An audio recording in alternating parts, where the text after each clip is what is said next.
ప్రజలు నిర్మించుకున్న గుడిసెల కూల్చివేతకు నిరసనగా నంద్యాల జిల్లా డౌన్లో సిపిఎం పార్టీ ఆధ్వర్యంలో గుడిసె వాసులు ఎంఆర్ఓ కార్యాలయం ముందు రిలే దీక్షలు ప్రారంభించారు. ప్రభుత్వం ఇచ్చిన హామీ మేరకు తొలగించిన గుడిసెల స్థలంలోనే పట్టాలు ఇవ్వాలని సిపిఎం నేత నక్కి శ్రీకాంత్ డిమాండ్ చేశారు.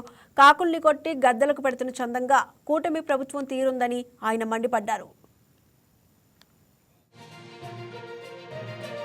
పట్టణంలోని 503 సర్వే నంబర్లో ప్రభుత్వానికి చెందినటువంటి 3 ఎకరాల సెంటులో 100 కుటుంబాలు డోన్ పట్టణంలోని వివిధ కాలనీకి చెందినటువంటి సొంత ఇండ్లు లేని పేద ప్రజలు అక్కడ గుడిసెలు వేసుకొని నివసిస్తున్నటువంటి తరుణంలో 3 నెలల క్రితం రెవెన్యూ అధికారులు, పోలీస్ అధికారులు, మున్సిపల్ అధికారులు తెల్లవారుజామున 3:30-4 గంటల సమయంలో ఎవరికి తెలియకోకుండా వచ్చి జేసీబీలతో, ట్రాక్టర్లతో గుడిసెలు వేసుకొని కాపురం చేస్తున్నటువంటి పేద ప్రజల గుడిసెలన్నీ కూడా తొలగించడం జరిగింది.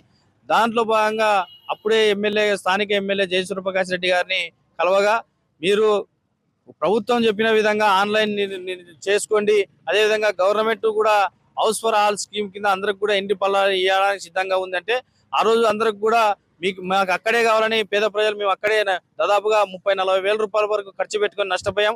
మాకు అక్కడే ఇండ్ల పల్లాలు కావాలని ఎమ్మెల్యే గారిని అడిగితే, మీరు అందరూ కూడా ఆన్లైన్ చేసుకోండి, మీకు అక్కడే కానీ ఇంటి పట్టాలు ఇస్తామని కూడా ఎమ్మెల్యే గారు హామీ ఇవ్వడం జరిగింది.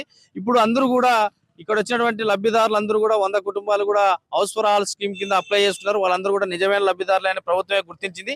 అందులో భాగంగానే ఈరోజు సిపిఎం పార్టీ ఆధ్వర్యంలో ఎమ్మెల్యే గారికి అడుగుతా ఉన్నాం, మీరు చెప్పినటువంటి విధంగానే మేము ఆన్లైన్ లో అప్లై చేసుకున్నాం, మీ ప్రభుత్వం చెప్పిన విధంగా హౌస్ ఫర్ ఆల్ స్కీమ్ కింద మేమందరూ కూడా అర్హులమే.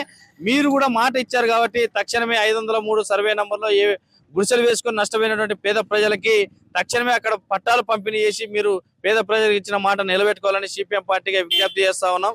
ఇప్పటికైనా కూడా ఎమ్మెల్యే గారు ఈరోజు 2వ రోజు రిలే నిరాదీక్షలు కొనసాగుతున్నాయి. ఇప్పటికైనా కూడా ఎమ్మెల్యే గారు స్పందించి మీరు చెప్పిన విధంగా, మీరు ఇచ్చిన మాట నిలబెట్టుకునే విధంగా సౌహృదయంతో ఆలోచన చేస్తారనేది కూడా సిపిఎం పార్టీగా కోరుతా ఉన్నాం.